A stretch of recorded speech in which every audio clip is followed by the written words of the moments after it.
Si Gojo ay isang mag-aaral sa first year sa high school na may matinding hilig sa paggawa ng mga hina doll.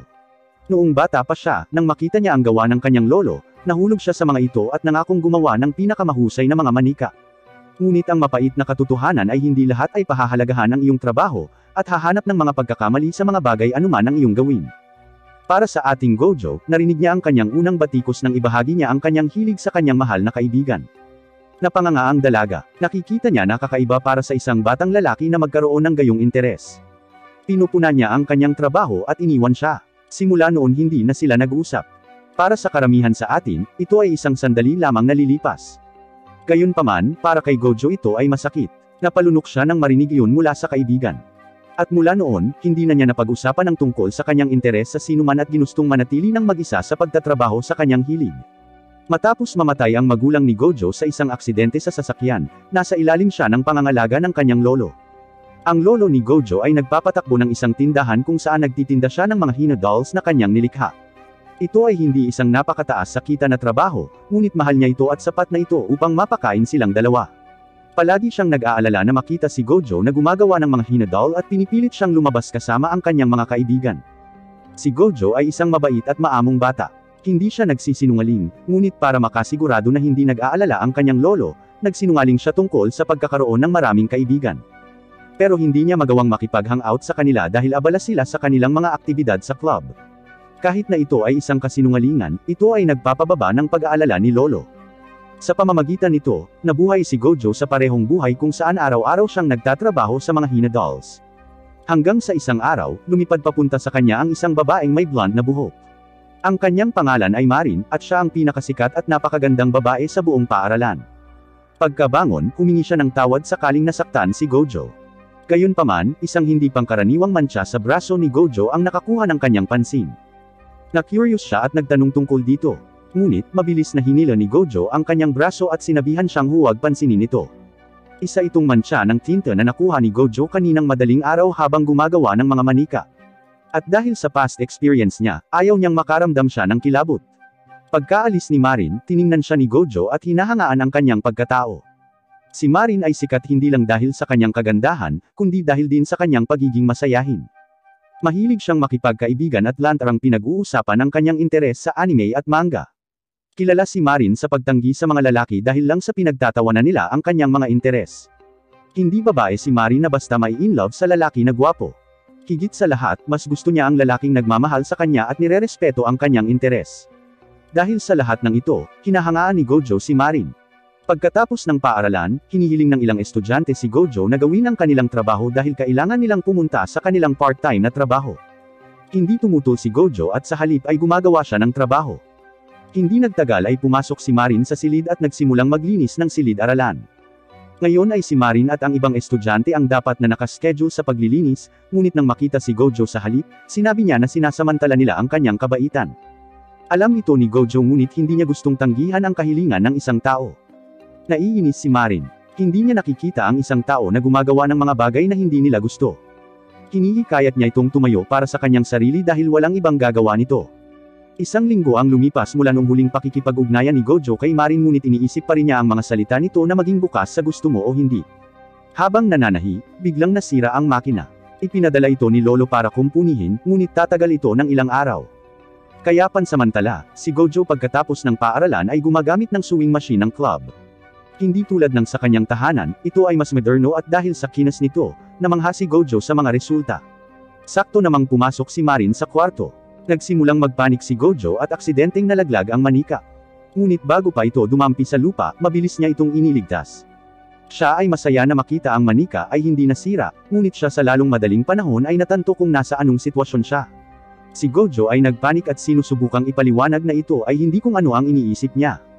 Gayunpaman, namangha na lang si Marin nang makitang marunong manahi ng damit si Gojo. Tumingin siya sa manika at nagsimulang purihin kung gaano ito kaganda. Hindi napigilan na matuwa si Gojo sa narinig. Ito ang unang pagkakataon na nakakita siya ng isang kaedad niya na talagang tinatangkilik ang kagandahan ng hina dolls. Biglang pinalitan ni Marin ang kanyang damit gamit ang isang damit na kanyang ginagawa. Ipinakita niya sa kanya ang isang larawan na sinusubukan niyang kopyahin. At nang makita ito, lumabas ang inner artist ni Gojo. Sinimulan niyang pag-alitan si Marin dahil ang kanyang damit ay kulang sa maraming detalye at hindi man lang lumalapit sa larawan. Ngunit hindi nagtagal ay napagtanto ni Gojo na ang kanyang mga salita ay malupit at pinaiyak nito si Marin. Lumuhad siya at humingi ng tawad.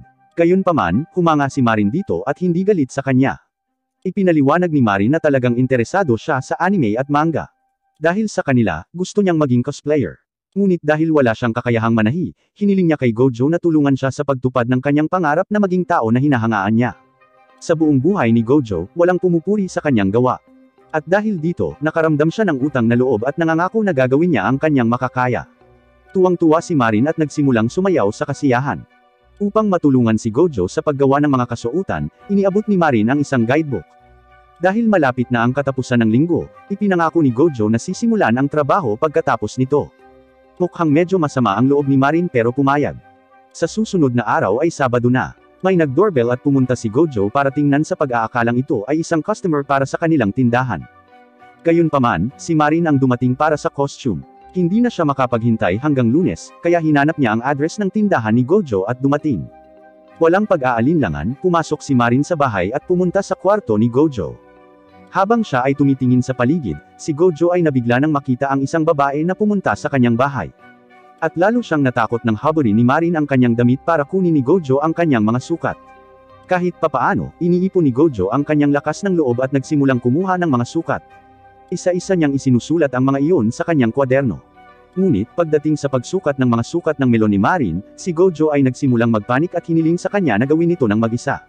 Ipinaliwanag ni Marin ang kahirapan ng pagsukat sa kanyang sarili, dahil palagi siyang nakakakuha ng iba't ibang mga resulta. Nang walang ibang pagpipilian, lumapit si Gojo kay Marin. Habang nanginginig na parang baliw, huminga siya ng malalim at sa wakas ay kinuha ang mga sukat. Sa pamamagitan nito, tapos na siya sa mga sukat ngunit napinsala nito ang kanyang kalusugan sa isip. Bago umalis, binigay ni Marin ang DVD ng anime para tulungan si Gojo sa paggawa ng outfit. Tuwang-tuwa si Gojo. Sa dedikasyon, pinag-aaralan niya ang anime. Sa gabi, maraming kakaibang ingay ang nagmumula sa kwarto ni Gojo. Kaya pumunta si Lolo upang suriin ito. Sa pagbukas ng pinto, natigilan siya nang masaksihan ang kanyang apo na nanonood ng adult anime na may labis na dedikasyon na basta-basta niyang binati at ipinagpatuloy ang panunood nito nang walang pakialam. Napagtanto ni Lolo na nasa edad na si Gojo para maranasan ang mga ganoong bagay, kaya nagpasya siyang huwag na siyang gambolain at umalis. Kinaumagahan, nagising si Gojo matapos mapanaginipan ang pagiging naughty ni Marin. Lahat ng mga episode na napanood niya ay gumana at dahil dito, nagilty siya ngayon. Sa paaralan, nahihirapan siyang makipag-eye contact kay Marin at nagbibigay lang ng isang salita. Pagkatapos umalis ni Marin kasama ang kanyang mga kaibigan, nang makita kung gaano kalapit si Marin kay Gojo, nagsimulang magtsismisan ng ilang mga batang babae na magiging masagwa kung si Marin ay nakikipag-date kay Gojo. Malakas ang boses nila para marinig sila ni Gojo. Naiintindihan niya ang sinasabi ng mga ito at pagkatapos, sa tuwing sinusubukang magsalita ni Marin, hindi niya ito pinapansin at tumatakas. Nalungkot si Marin dahil hindi niya alam ang dahilan kung bakit hindi siya pinapansin ni Gojo. Pagkatapos ng klase, muli siyang sumubok at sinubukang hilingin kay Gojo na tumambay. Ngunit, tumanggi si Gojo at tumakas. Para makasiguradong hindi siya makakasalubong kay Marin sa istasyon, naghintay si Gojo ng ilang minuto. Ngunit sa sandaling iyon, biglang sumulpot si Marin at nagulat si Gojo. Naiinis siya at nagtanong kung bakit hindi siya pinapansin.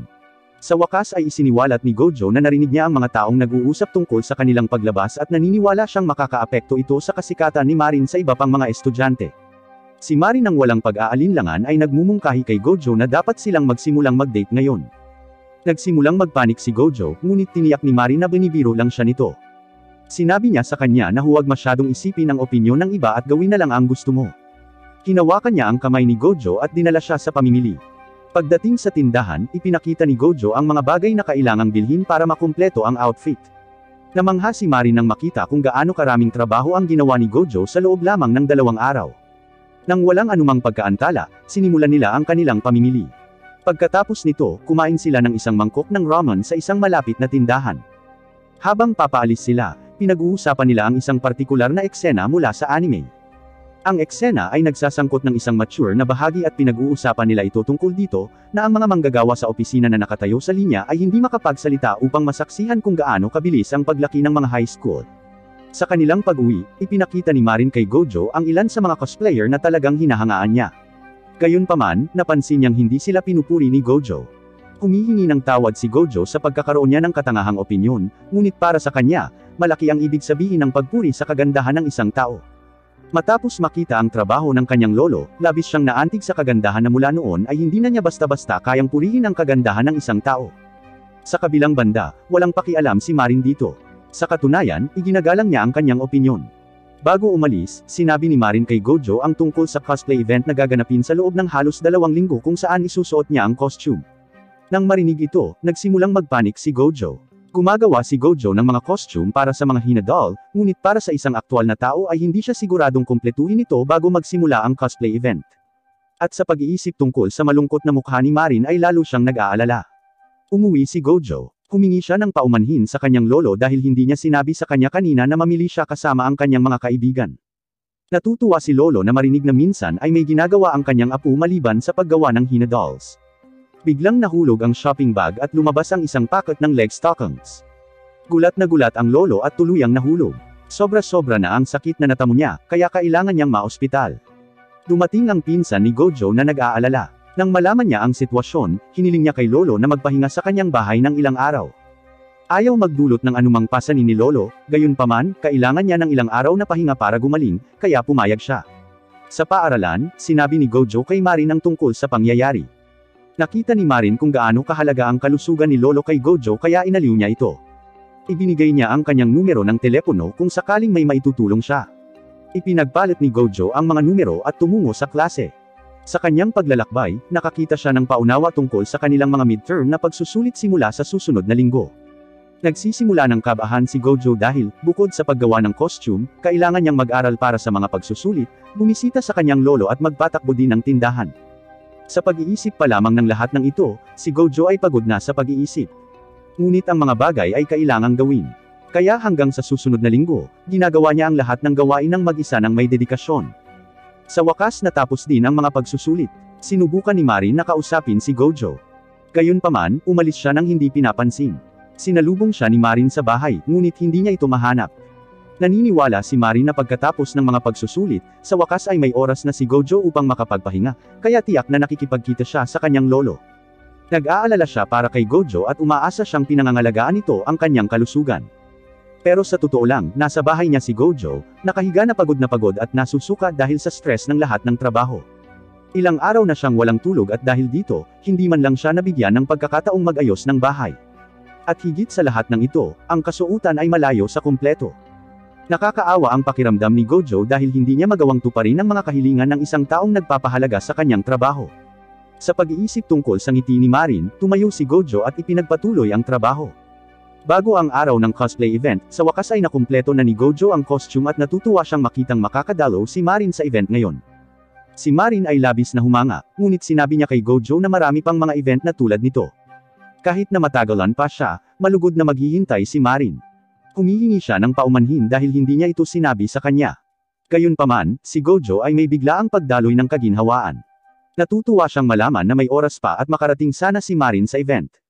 Nagsimulang umiyak si Marin. Humihingi siya ng paumanhin sa pag-iisip na pagkatapos ng bawat pagsusulit, maagang umaalis si Gojo para makipagkita sa kanyang lolo. At para malaman niyang pinaghirapan niya ang costume sa lahat ng oras na ito, masama ang pakiramdam niya sa pag-iisip nito. Humihingi rin ng paumanhin si Gojo sa hindi pagsabi sa kanya tungkol dito kahit na pagkatapos ng pakikipagpalitan ng mga kontak. Matapos ang lahat ng paghingi ng tawad, tinulungan ni Gojo si Marin sa pagsusuot ng costume.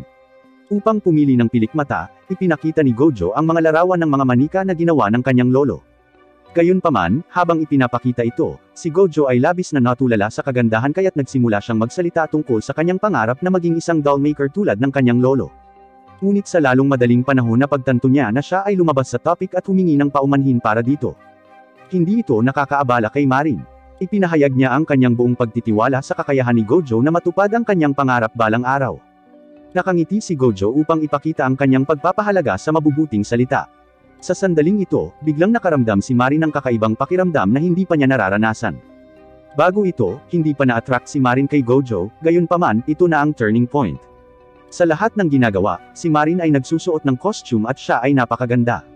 Tuwang-tuwa at excited si Marin na makita kung gaano kaperpekto ang damit. Ginagamit ni Gojo ang telepono ni Marin para kumuha ng maraming larawan. Napakahusay nila, na si Marin doon ay nagbubukas lamang ng isang cosplay account at nagsimulang mag-upload ng mga ito.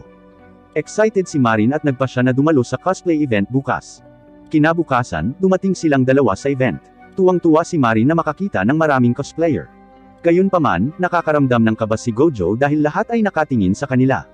Naniniwala si Marin na malamang dahil iyon sa damit. Pero pakiramdam ni Gojo ay tinitignan siya ng mga ito dahil sa suot nitong casual na damit. Pagkatapos nilang magpahinga ay umakyat na sila. Nang makarating, isang photographer ang lumapit kay Marin at humiling na kumuha ng ilang mga larawan. Walang pagdadalawang isip na sumang-ayon si Marin. First time niya ito at hindi niya papalampasin ang pagkakataong ito. Pagkatapos kumuha ng litrato, umalis ang photographer. Ngunit, sa lalong madaling panahon mas maraming photographer ang nagsisimulang magsikuha ng mga larawan. Masaya si Gojo na makita kung gaano kasaya si Marin. Gayunpaman, napagtanto ni Gojo na natupad na niya ang kanyang pangako, at wala nang dahilan para makipag-hangout pa sa kanya si Marin. Ang makasama siya sa mga araw na ito ay naging napakasaya niya. Sa sandaling iyon, tumakbo si Marin at sa gulat ay ipinaliwanag ang isang trahedya na magaganap. Nag-aalala si Gojo at nagtanong tungkol dito. Kahapon nang tingnan ni Marin ang mga larawan ng kanyang karakter, napansin niyang mas malaki ang sukat ng mga melon ng karakter kaysa sa kanya. Kaya para makabawi, nagsuot siya ng 2 silicone pads. Gayunpaman, ngayon ang kanyang mga damit ay malapit ng sumabog. At higit sa lahat ng ito, napakabigat ng kanyang damit at ang kulay itim ay sumisipsip ng sobrang init. Kaya't walang pag-aaksaya ng oras, pumasok silang dalawa sa loob ng gusali at bumili ng ilang gamit para magpalamig. At ngayon para harapin ang pumuputok na problema, ibinaba ni Gojo ang zip. Pagkatapos magpalamig, bumalik sila sa bahay. Sa tren, pinasalamatan ni Marin si Gojo sa lahat ng ginawa niya para sa kanya. At na siya ay naghahanap ng inaabangan ang panahon na magtrabaho muli. Sa pag-alam na muli silang mag-hangout, talagang masaya si Gojo at nangako siyang pagbubutihin ang kanyang karanasan at magsisikap. Iniangat ni Marin ang kanyang telepono para ipakita ang susunod niyang cosplay character, ngunit pagod at inaantok si Gojo. Sa sobrang antok, pinuri ni Gojo si Marin kung gaano siya kaganda ngayon. Nagulat si Marin dahil naalala niya kung gaano kahalaga ang magandang salita kay Gojo. Nagsisimula siyang mamula ng husto. Kinabukasan, pumunta si Marin sa bahay ni Gojo para hugasan ang wig. Habang binabasa ni Gojo ang guide, natulala si Marin nang makita ang mukha ni Gojo. Sa sandaling iyon, bumalik si Lolo mula sa bahay ng kanyang apo. Nagulat siya nang makita ang isang babae sa kanyang bahay. Ngunit sa paglaon, ang lahat ay nalilinaw. Humahanga si Lolo na makita kung gaano kahusay ang pagkakagawa ng costume. Mayroon pa ring maraming mga pagpapabuti, ngunit ang trabaho ay natapos ng mahusay. Habang nakikipag-usap si Gojo sa kanyang lolo tungkol sa kasuotan, sa wakas ay napagtanto ni Marin na sobrang nine-love na siya kay Gojo. Hindi niya maiwasang maramdaman kung gaano siya ka-cute. Ngunit pagkatapos, unexpectedly, isang malakas na ingay ang nanggaling sa tiyan ni Marin at ngayon ay nahihiya na siya, at ayaw nang mabuhay. Naiintindihan ni Gojo na gabi na, kaya naghanda siya ng hapunan. Humanga si Marin nang makita kung gaano ka-multi-talented si Gojo. Habang nagpapatuloy ang hapunan, tinanong ni Lolo si Marin tungkol sa kanyang mga magulang. Sa kasamaang palad, ipinahayag na ang ina ni Marin ay namatay ilang taon na ang nakalilipas. At ang kanyang ama ay lumipat para sa trabaho, kaya kadalasan ay magkahiwalay sila. Nag-aalala si Lolo at nagtanong kung siya ay kumakain ng malusog na pagkain. Ipinakita ni Marin ang mga larawan ng mga pagkain binibili niya sa convenience store. Palagi siyang bumibili ng frozen fried rice na may kasamang frozen fried chicken. Kasama ng mga ito, araw-araw siyang umiinom ng gatas at kumakain ng yogurt. Nag-aalala si Lolo sa kalusugan ni Marin, kaya hinihiling niya itong madalas na pumunta rito para sa hapunan. Tuwang-tuwa si Marin at nangakong darating. Pagkatapos ng hapunan, inihatid siya ni Gojo sa istasyon. Gayunpaman, nahihirapan si Marin na magpaalam sa kanya. Hindi niya mapigilan ang paghihiwalay na ito at umaasa na makikita niya ito sa lalong madaling panahon. Kinabukasan, umuulan ng malakas. Isang batang babae, basang-basa sa ulan ang huminto sa bahay ni Gojo. Napansin siya ni Lolo. Niyaya siya nito matapos malaman na kaibigan siya ni Gojo. Hindi nagtagal, bumalik si Gojo mula sa paaralan. Bago lumabas, sinabi ni Lolo kay Gojo ang tungkol sa isang kaibigan na bumisita sa kanya. Nagsisimula ng mag-alala si Gojo dahil ang tanging kaibigan niya ay si Marin. At ngayon ay abala siya sa paggawa ng kanyang part-time na trabaho. Naniniwala siyang magnanakaw na nakadisguise ito. Nang may pag-iingat, siya ay nagpapatuloy patungo sa silid kung saan nagmumula ang liwanag. Mabilis na binuksan ni Gojo ang pinto. Gayunpaman, natigilan siya nang makita ang isang batang babae. Nagpanik silang dalawa. Nang maglaon, humingi ng paumanhin si Gojo at nagtanong tungkol sa layunin ng kanyang pagbisita. Ang pangalan ng babae ay si Juna at pumunta siya rito para hilingin kay Gojo na gumawa ng costume para sa kanya. Na-misinterpret ni Gojo na nandito si Sejuna para sa mga costume ng manika at nasasabik siyang makita ang mga kabataan na interesado sa Hina dolls. Humihingi siya ng mga detalye tungkol sa kanyang edad at paaralan. Gayunpaman, natigilan si Gojo nang malaman na mas matanda si Sejuna sa kanya ng 1 taon. Sa lahat ng oras na ito ay iniisip niya siya bilang isang mag-aaral sa middle school. Mabilis na itinala ni Gojo ang mga detalye at dinala siya upang ipakita ang mga costume. Humanga si Sejuna nang makita ang mga Hina dolls, ngunit nalilito siya dahil hindi ito ang mga costume na hinahanap niya. Hinihingi niya kung saan ang mga cosplay outfit na ginawa niya para sa isang babae. Nilinaw ni Gojo na hindi siya profesional at ginawa lamang ang costume sa kahilingan ng kanyang kaibigan. Si Sejuna ay may mabangis na personalidad. Sinimulan niyang pananakot sa kanya na gawaan siya ng damit, o kung hindi ay magreklamo siya sa pulisya dahil sa paglabag sa kanyang privacy kanina. Nagsisimula ng magpanik si Gojo. Nang walang ibang pagpipilian, pumayag siya. Maya-maya, dumating si Marin. Nang makita niya si Sejuna, excited siya dahil fan siya ng mga cosplay niya. Si Sejuna ay isang cosplayer na may 100,000 tagasunod. Si Marin ay nagsimulang humanga sa kanyang kagandahan at ibinato ang lahat ng mga tanong na may kaugnayan sa cosplay. Matapos sagutin ni Sejuna ang mga tanong, medyo kumalma si Marin. Hiniling ni Sejuna kay Gojo na gawan siya ng costume ni Prinsesa Lily.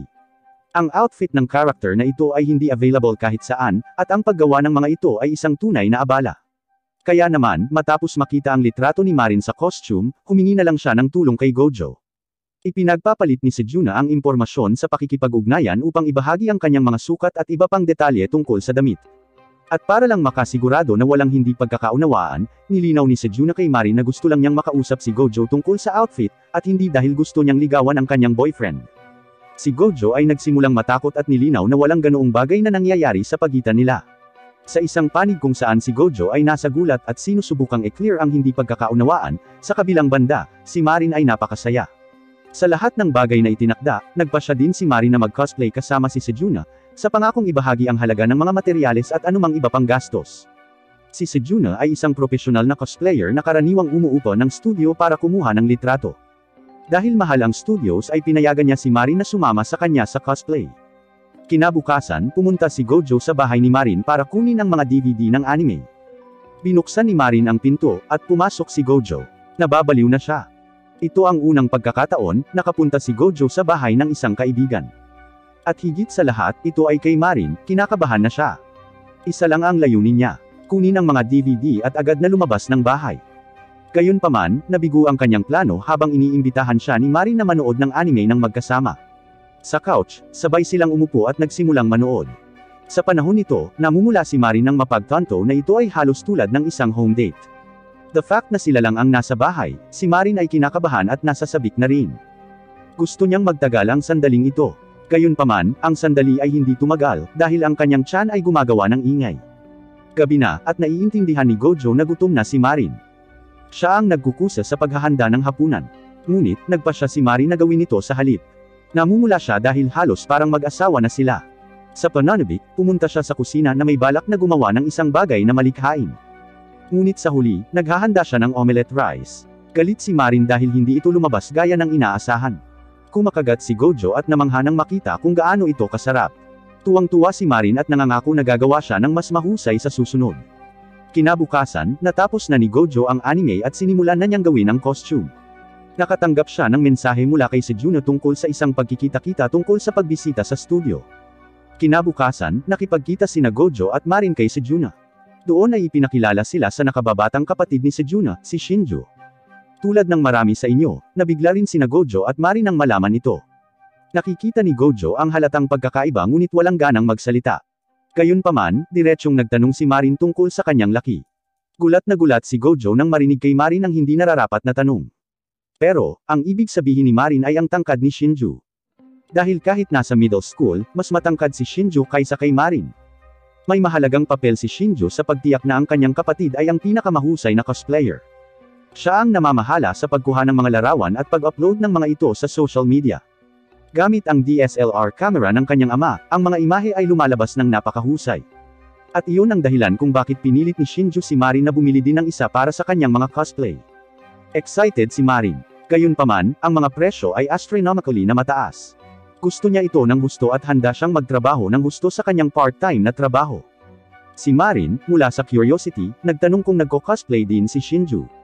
Ngunit, tumanggi si Shinju. Pagkatapos ng ilang oras na pag-uusap, dumiretso na sila sa studio. Ito ay isang abandonadong ospital na pinakaangkop sa tema ng anime na kanilang eco-cosplay. Sa pagpasok, napansin ni Gojo na tila hindi komportable si Sejuna. Lumapit si Gojo sa kanya at siguraduhing maayos ang lahat. Napag-alaman na labis na natatakot si Sejuna sa mga haunted na lugar na tulad nito. Ngunit, nang magmungkahi si Gojo na baguhin ang lokasyon ng studio, tumanggi si Sejuna, dahil ito ang pinakamagandang lugar para gawin ang cosplay. Nakita ni Gojo kung gaano siya kahilig sa pag-cosplay. Dahil sa curiosity, tinanong niya kung bakit hiniling niya sa kanya na gawin ang costume kung marami ang mas may karanasan at mas mahuhusay na designer. Ibinunyag ni Sejuna sa unang pagkakataon na nakita niya ang larawan ni Marin na nakasuot ng damit, ito ay parang love at first sight. Napakaganda ng pagkakagawa ng costume na gusto lang niyang maabot ang taong gumawa nito at gumawa ng sariling costume. Masaya si Gojo na malaman ito. Hinawakan niya ang kamay ni Sejuna at nangakong gagawin ang kanyang makakaya. Gayunpaman, biglang bumagsak si Sejuna. Ang dahilan ay, si Sejuna ay mula sa isang all-girls school, at sa buong buhay niya, hindi siya kailanman nakipag-ugnayan sa isang lalaki na kaedad niya. Kinabukasan, ito ang huling araw bago magsimula ang summer break. Pagkatapos ng kahilingan ni Marin, sumama si Gojo sa kanya sa dalampasigan. Doon, sa sandaling mahawakan nila ang tubig, namangha si Marin nang makita ang reaksyon ni Gojo. Sa pabirong paraan, tinanong niya kung ito ang unang pagkakataon niya sa beach. Sa kanyang pagtataka, tama siya. Malapit man ang dalampasigan sa bahay ni Gojo, hindi niya naisip na pumunta sa kung saan-saan dahil nakalubog lang siya sa pag-improve ng kanyang husay sa paggawa ng Hina dolls.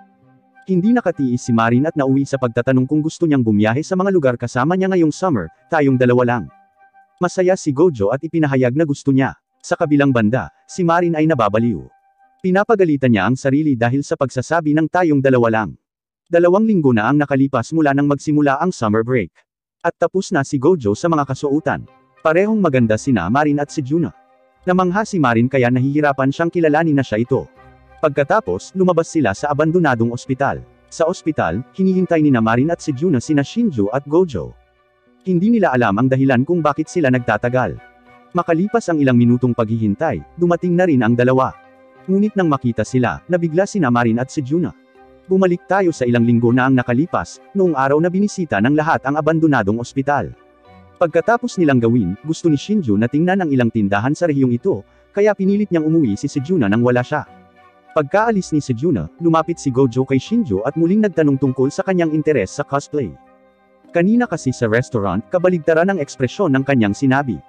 Inihayag ni Shinju ang kanyang tunay na pagnanasa. Palagi niyang gustong mag-cosplay. Pero nararamdaman niya na kung mag-cosplay siya, dahil sa kanyang masamang hitsura, lahat ay tatawanan si Sejuna. At pagkatapos, si Sejuna ay maaaring magsisimulang hindi siya magustuhan. Pinalakas siya ni Gojo. Sinabi niya sa kanya na huwag mag-isip ng ganito dahil naiintindihan niya kung gaano kahirap sabihin sa isang tao ang iyong pangarap. Nag-iisip din siya noon, ngunit may dumating at nagbigay sa kanya ng lakas ng loob na mag-isip para sa sarili. Pagkatapos pakinggan si Gojo, mas relaxed si Shinju at ipinahayag na gusto niyang gumanap ng isang lalaki na karakter sa parehong anime tulad ni Marin at Sejuna. Ngunit hindi kumpiyansa si Shinju kung babagay sa kanya ang mga damit. Sinabihan siya ni Gojo na huwag mag-alala at dinala siya sa kanyang tahanan. Doon niya binigay ang school shirt niya. Habang suot ito ni Shinju, naghihintay si Gojo sa labas. Pagkatapos niyang gawin, pumasok si Gojo sa loob para tingnan ito. Ngunit ang tanawin ay lubhang hindi komportable. At sa lalong madaling panahon, ang butones ay pumutok na parang bala. Napagtanto kung gaano siya kalapit sa kamatayan, nagsimulang mag-isip si Gojo ng isang paraan upang paliitin ang laki ng melon ni Shinju. Matapos makahanap ng paraan, inilapat ito ni Gojo, ngunit gayunpaman, mahirap para kay Shinju na itago ang mga ito. Kaya gumawa sila ng ilang pananaliksik sa internet at nakahanap ng paraan. Ngayon, bago pumunta sa abandonadong ospital, nagsuot si Shinju ng wig, naglagay ng kaunting makeup, at kasama ang beholder na binili nila, handa nang umalis si Shinju. Sa kasalukuyan, parehong nabigla sina Marin at Sejuna upang makita kung gaano kahusay ang hitsura ni Shinju. Nang walang anumang pagkaantala, sinimulan nila ang pagkuha ng mga larawan at muling gawin ang parehong eksena tulad ng sa anime. Habang abala sina Shinju at Marin sa pagkuha ng mga larawan, sa pribado, ipinahayag ni Sejuna ang kanyang pasasalamat kay Gojo sa pagtulong sa kanyang kapatid. Hindi niya akalain na mahilig mag-cosplay ang kapatid niya at dahil dito, para siyang bigo. Sinabihan siya ni Gojo na huwag mag-isip ng ganoon. Dahil nakaka-relate siya sa kung gaano kalakas ng loob ang kailangan para sabihin kahit kanino kung ano ang gusto mo. Sa puntong ito, nahulog ang loob ni Sejuna kay Gojo. Sa kabilang banda, habang kinukuha ang litrato ni Marin, hindi na napigilan ng beholder at sumambulat na lang ang mga melon ni Shinju. Sa pamamagitan nito, nagbalot sila at sa bahay, sinimulan ni Shinju ang pag-edit ng mga larawan at kalaunan ay ipinadala ito kina Gojo at Marin. Makalipas ang ilang araw, nag-hangout sina Gojo at Marin sa Shibuya para i-enjoy ang kanilang summer vacation. Hindi pa nakakarating si Gojo sa rehiyong ito at medyo kinakabahan siya. Sa lahat ng hirap na ginawa ni Gojo para tumulong sa paggawa ng costume, nagpasya si Marin na bigyan siya ng kamiseta. Habang nagpapalit si Gojo, sa labas, natigilan ang tindero nang makita kung gaano kaganda si Marin. Iniisip niya kung boyfriend niya ba ang lalaki sa loob. Nang makita si Gojo, parang nasusuka ang tindero. Ngunit papuri pa rin na ang shirt ay mukhang maganda. Gayunpaman, sa kabilang panig, si Marin ay hindi makapagsalita. Sinimulan niyang pagsuotin si Gojo ng iba pang mga damit. Ngunit kahit na anong damit ang isuot niya, hindi lang maintindihan ni Marin kung paano nabubuhay ang isang magandang hitsura sa mundong ito. Gusto niyang iregalo sa kanya ang lahat ng mga kamiseta ngunit pagkatapos ay mababankrupt siya. Sa wakas, nagpasya silang dalawa na bumili ng parehong kamiseta para sa isa't isa. Maya-maya, masaya silang kumain ng ramen at ice cream. Matapos gawin ang lahat ng ito, pumunta sila sa isang internet cafe. Doon, medyo hindi komportable si Gojo dahil hindi naman ganoon kalaki ang espasyo at sobrang lapit niya kay Marin. Ipinakita ni Marin ang isang manga na binili niya kamakailan. Ang kwento ay tungkol sa isang babaeng demonyo na umibig sa isang otaku boy. Mahal na mahal niya ang babaeng karakter at gustong gawin ang cosplay. Gayunpaman, pakiramdam niya ay hindi maganda sa kanya ang kalahating pigtail at masisira niya ang karakter. Sa seryosong mukha, sinabihan siya ni Gojo na huwag magduda sa sarili dahil naniniwala siyang magiging maganda ito sa kanya. Nagsisimulang mamula si Marin. Matapos marinig ito mula sa tao na mahal niya, nangako si Marin na gagawin ito. Lumabas si Marin para magdala ng mga gamit. At habang wala siya, tinitingnan ni Gojo ang karakter upang maunawaan kung ano ang gagawin niya. Ngunit nang suriin ito, nagulat siya nang makitang walang sapat na detalye para gawin ang costume. At sa pagkakataong ito, kailangan niyang umasa sa sarili niyang pagkamalikhain. Makalipas ang ilang araw, tapos na si Gojo sa costume. At kasama si Marin, nakatayo siya sa harap ng isang gusali. Ito ay isang lugar kung saan nagpasya si Marin na kumuha ng larawan dahil ito ay angkop sa tema ng kwento. Hindi ito namalaya ni Gojo noong unang ngunit pagkapasok niya sa silid ay napagtanto niyang isa pala itong love hotel. Nagsisimula siyang mag-freaking out. Nang walang anumang pagkaantala, pumunta si Marin upang magpalit ng kanyang damit. At pansamantala, pinapakalma ni Gojo ang sarili. Binuksan niya ang TV ngunit hindi nagtagal ay napagtanto niya na ito ay isang pagkakamali. Ngunit sa isang side note, dahil nagpapalit pa rin si Marin, binuksan ni Gojo ang TV at may konting pagsilip. Ngunit pagkatapos, lumabas si Marin at sa gulat, pinatay ni Gojo ang TV. Tuwang-tuwa si Marin nang makita kung gaano kahusay ang naging kasuotan. Si Gojo ay hindi masyadong kumpiyansa sa trabaho, ngunit nang makita ang reaksyon ni Marin ay natuwa siya. Pagkatapos maglagay ng makeup at iba pang mga materyales, maganda ang hitsura ni Marin. Sa pamamagitan nito, nagsimulang kumuha ng litrato si Gojo mula sa iba't ibang anggulo. Pinarkahan ni Gojo ang lahat ng posibleng pose sa manga habang binabasa niya ito. At para sa huling pose, umakyat siya sa kama at sinabihan si Marin na pumaibabaw sa kanya. Pagkatapos niyang maupo, si Gojo ang kumuha ng litrato. Ang point of view ay mahusay at ang larawan ay naging kamangha-mangha. Talagang masaya si Marin dito at ipinahayag kung gaano siya kasaya ngayon. Ngunit sa sandaling iyon ay napagtanto ni Gojo kung ano ang sitwasyong inilagay niya sa kanyang sarili. Nagsimula siyang magpanik at sinubukang bumangon, ngunit hindi sinasadyang napindot ang remote at namatay ang ilaw. Napupunta sila sa isang hindi pangkaraniwang posisyon. Kakaibang magsisimula silang lumapit at maghalikan na sana, ngunit sa sandaling iyon ay tumunog ang telepono. Kinuha ni Gojo at inaabisuhan sila tungkol sa kanilang oras na natapos. Namumula si Marin. Nais niyang hindi tumunog ang telepono. Pagkatapos nilang magpalit ay bumalik na sila sa kanilang bahay. Kinabukasan, sa bahay ni Marin, ginagawa niya ang kanyang takdang aralin habang tinutulungan siya ni Gojo. Matapos niyang makumpleto ito, pareho silang nanunood ng horror movie. Si Marin ang pumipili ng genre at mukhang medyo kalmado siya tungkol dito. Gayunpaman, hindi ito ang kaso kay Gojo. Ngunit habang nagpapatuloy ang pelikula, nawala ang lahat ng katahimikan ni Marin at ngayon ay labis siyang natakot. Samantalang sa kabila, talagang nag-e-enjoy si Gojo. Ang susunod na araw ay ang huling araw ng bakasyon sa tag-init. Pumunta si Gojo upang makipagkita kay Marin para sa pagdiriwang ng paputok. Pagkaraan ng ilang oras, dumating si Marin na nakasuot ng yukata. Nang makita siya, si Gojo ay namumula ng husto. Napansin ni Marin ang reaksyon at hindi nagtagal ay nagsimulang bumilis ang tibok ng kanyang puso. May ilang oras para magsimula ang mga paputok, kaya bago yun bumili sila ng maraming pagkain. Sa wakas, magsisimula na ang fireworks. Napakagandang tanawin. Dahil ito ang unang pagkakataon ni Gojo na mangha siya. Dati kasi lagi siyang busy sa paggawa ng mga Hina dolls. Ngunit ngayon ay talagang natutuwa siyang dumating at ibahagi ang sandali kay Marin.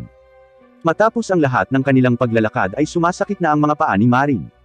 Sinubukan ni Gojo na pumunta para magdala ng mga benda, ngunit pinigilan siya ni Marin. At sumakay sa likod niya. Noong una, sobrang kinakabahan si Gojo ngunit hindi nagtagal ay huminahon ito at habang cargo siya ay tumungo siya sa istasyon. Sa daan, iminungkahi ni Marin na sa susunod na taon ay pumunta sila sa ibang rehiyon upang manood ng mga paputok. Pumayag naman si Gojo, masaya siyang malaman na magsasama rin sila sa susunod na taon. Pagbalik sa bahay, nang matutulog na si Gojo, nakatanggap siya ng tawag mula kay Marin. Sinagot niya ito at nalaman na takot si Marin pagkatapos niyang manood ng horror movie. Sa takot na may lalabas mula sa salamin, hiniling ni Marin kay Gojo kung pwede lang silang mag-usap bago siya matulog. Pumayag naman si Gojo. Lumipas ang mga oras at masaya silang nag-uusap at nagbabahagi ng mga sandali at karanasan sa buhay. Si Gojo ay inaantok. Nakikinig siya sa mga kwento ni Marin at nagbibigay ng isang salita na tugon. Makalipas ang ilang oras, narinig ni Marin na natutulog na si Gojo. Gamit ang sandaling ito, ipinagtapat niya ang kanyang pagmamahal at nag-goodnight sa kanya. Dinadala nito ang pagtatapos ng Season 1 ng